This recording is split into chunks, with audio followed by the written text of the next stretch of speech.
Guys, আমি এখন বিয়ে করতে আসছি, ইন্টারভিউ দিতে আসছি বিয়ের জন্য।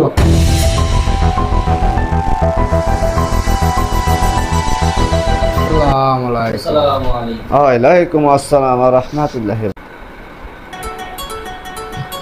বসুন আপনারা সব। আমার মেয়েকে বিয়ে করার জন্য তোমরা তিনজনই আসছো।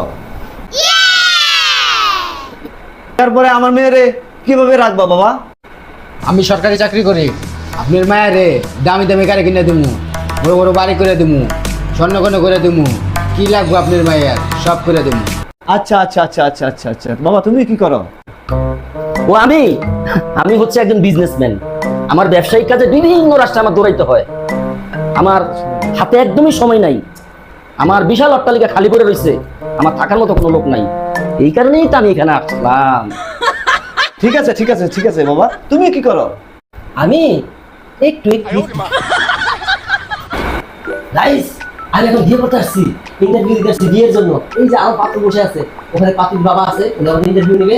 এখন ইন্টারভিউতে যে ফার্স্ট হবে তার কাছে ওরা নিয়ে বিয়ে দিবে। গাইস, আপনারা দোয়া করেন যেন আমি নিজে থেকে বিয়ে করতে পারি, আমার ইন্টারভিউ যেন সফল হয়।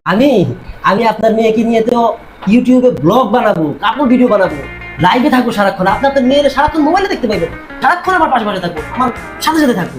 আপনার মেয়ের আমি অনেক অনেক আরামায় এসে রাখবো, সারাক্ষণ কাছে রাখবো, 1 মিনিটের জন্য দূরে যেতে দিব না। তুমি সরকারি চাকরি করো, তুমি ব্যবসা করো, আর তুমি ইউটিউবার। আমি তিনজনের মধ্যে যে কোনো একজন বেছে নিয়েছি।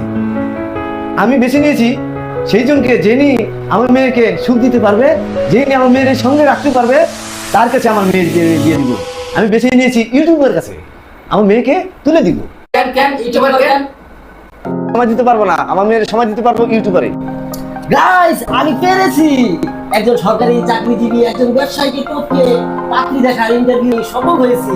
আমি পেরেছি।